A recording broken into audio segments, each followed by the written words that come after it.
welcome to Titanic Honour and Glory, bringing history to life where the past is always present. It's such a great pleasure to speak to you all today. And today we're going to be bringing an incredible story of a first class survivor surviving the sinking of the RMS Titanic.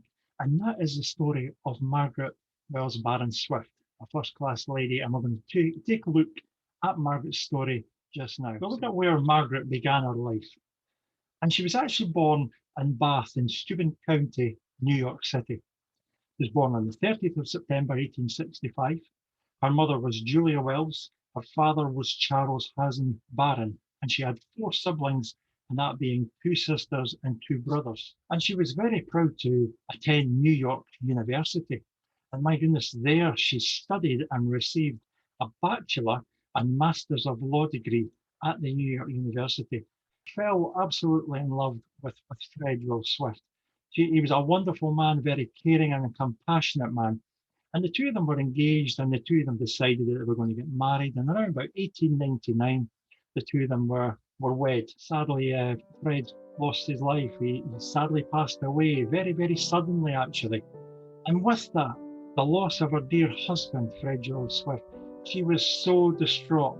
She was absolutely incredibly heartbroken. As she put it at the time, Fred just wasn't her husband. He was her close friend, the love of her life. And it took such a long time for her to get over this. She was completely heartbroken. And so much so that she decided that she would maybe go away, for a few months to try to recuperate after the sudden loss of her husband, who she was really grieving very much. So Margaret began a tour of Europe. She decided to leave America and she wanted to go over to Paris, especially to take in the City of Light, to do a grand tour of Europe itself. Very popular with the Americans at the time. They would travel by steamships across the Atlantic and they would land in Europe and they would start, an incredible journey and so much sights to behold for the many Americans in Europe at the time. So Margaret actually boarded the Titanic under ticket number 17466, which in fact cost £25, 18 shillings and 7 pence. She boarded the Titanic with her friends, Dr. Alice Leader, Mr. and Mrs. Frederick Kenyon, and they would have an incredible time on this beautiful ocean liner. So when they actually boarded the Titanic, they would have actually entered a privileged world. Now, this is something that's hard to imagine. So we've got pictures on the screen to show you just now. This is the first class D-Deck reception room. So you can imagine the cortege of Margaret and her friends actually boarding the Titanic here and coming against this beautiful candelabra on the foyer of the grand staircase. This spacious D-Deck reception room where Wallace Hartley, the band leader, and that of the Heroic Orchestra would play in this area here, entertaining passengers as they come on to the Titanic. And then they would make their way along the D-Deck corridors on their way to their cabins. Now, this is the area where Dr. Leader and Margaret shared a cabin together, first class cabin D17. As you can see, it's quite grand for a first class cabin as well. There's own dressing table, its own lovely beds and carpets, etc. Beautiful enamel walls with a porthole window.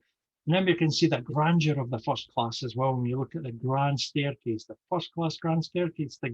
This was the crowning glory of the Titanic. And as we talk about dinner, we're going to get an example of what it would have been like for the party as they sit in the first class dining room. A steward service that would provide oysters, caviar, lobsters, even ice cream that was made on the Titanic. Nothing was pre-made. It was all made from scratch on this fine, luxurious ocean liner at the time.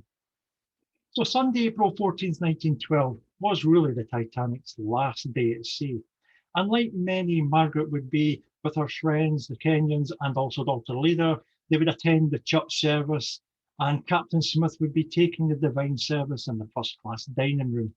There they would praise and sing hymns to God, and they would take walks along the promenade deck. And you can imagine just viewing that last sunset, just thinking about their voyage on this incredible ship.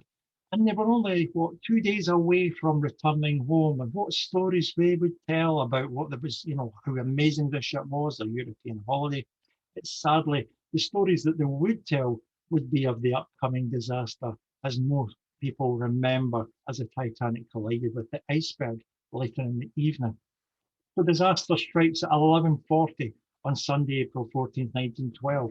And here we can see Fred Fleet high up in the crow's nest there with the ship's bell.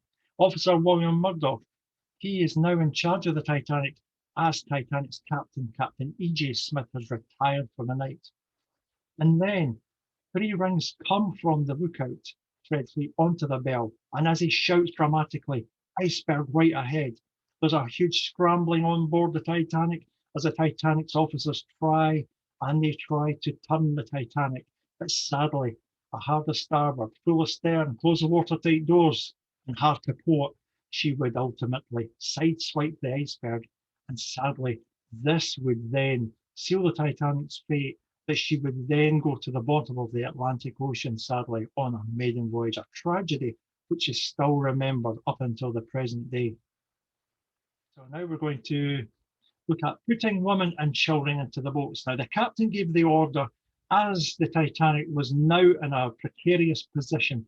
The chief designer of the Titanic was on board, that man being Thomas Andrews. Now, Thomas Andrews had sounded the ship with Captain Smith and Bruce Ismay, and they had discovered that the Titanic was now breached in 5 of her compartments, which meant that she was going to sink. So Captain Smith got all the officers together, including the officer here, Second Officer Charles Lightoller, and they said they were going to put women and children only into the boats and lower them away to safety. Now, this is what was going on, as we can see in the picture, just the image here. Captain Smith was really in shock. He had never experienced anything like this before. This was his last command.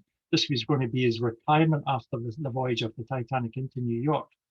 And Second Officer Charles Lightoller many a time had to actually go up to the captain and shout to the captain by cupping his hands over his ears because of the noise of the steam vents out of the funnels, that no one could hear what was going on. And he shouted, "Shall I put the women and children into the boat, sir?" And Captain Smith says, "Yes, yes."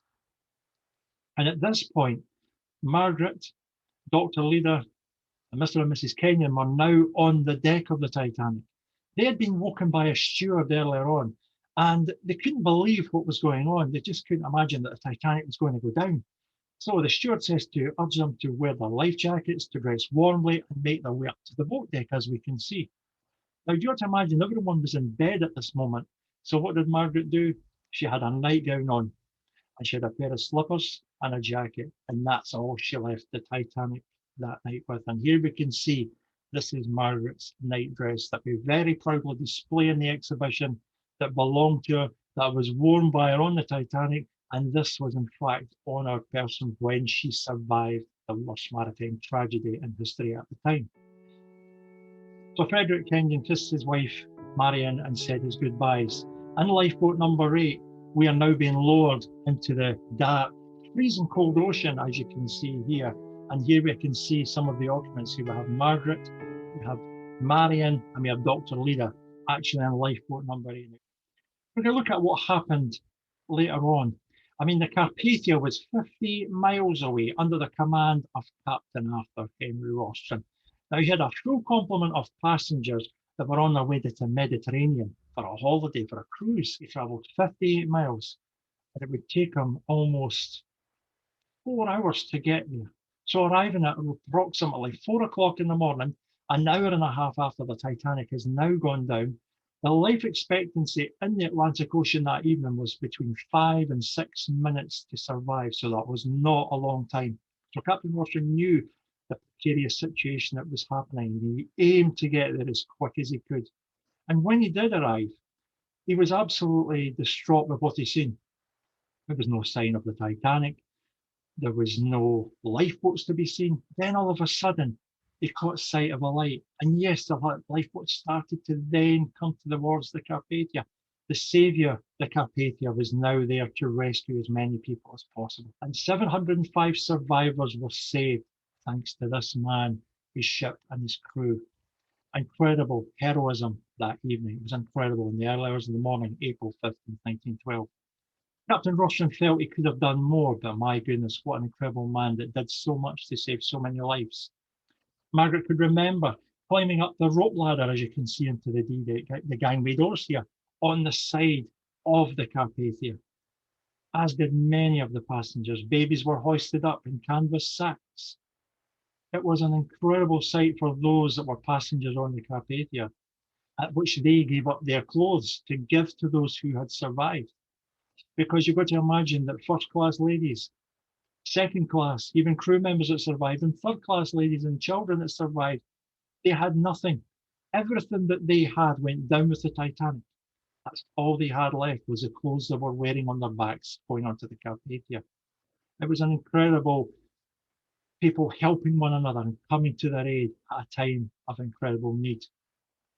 After which time, the Carpathia's captain, Captain Rostron, decided that he would then leave the disaster area and head to New York City, which she did. As she enters New York with the survivors, and it's quite a very somber film, as you can imagine, the Carpathia, the ship carrying those that survived, and many of the women on board and children were in tears frantically, looking for their daddies, looking for husbands, looking for brothers, looking for sons that would sadly never arrive. It was such a sad loss of life. John Jacob Astor was the richest man on board the Titanic. He was one of the millionaires. At 1500 to 1800 dead, as this paper actually portrays, it was absolutely incredible. How could the ship, the unsinkable, it was absolutely unthinkable that this ship would go down on her maiden voyage with such an incredible amount of loss of life. Well, Margaret went on to have an incredible life.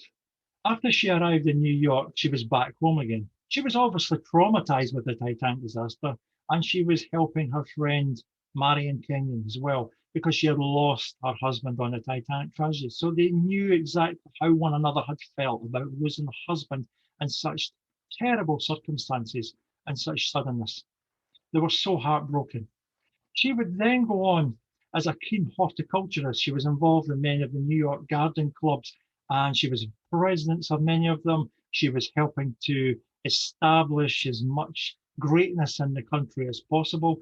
She actually campaigned for President Hoover during his campaign, his electoral campaign. She was a really incredible Democratic woman who was so much behind votes for women. She changed so much in American history. It was unbelievable. This incredible woman fought for women's rights alongside the ladies you can see here because she felt there had to be a change. And she was a real person to fight for rights and for what she believed in. And she was actually one of the ladies who was involved in turning over America to become giving women's votes and to give votes for the women, to give them that equality, which we all know, and it's quite rightly so, that women have today.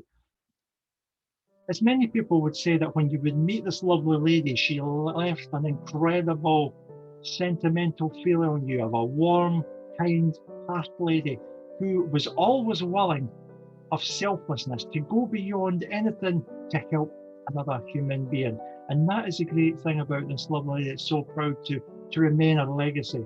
And we're proud to have her nightgown in the exhibition, to portray that this is just not only a lady who was a Titanic survivor, but the history that she was involved with that changed women's rights for America as well.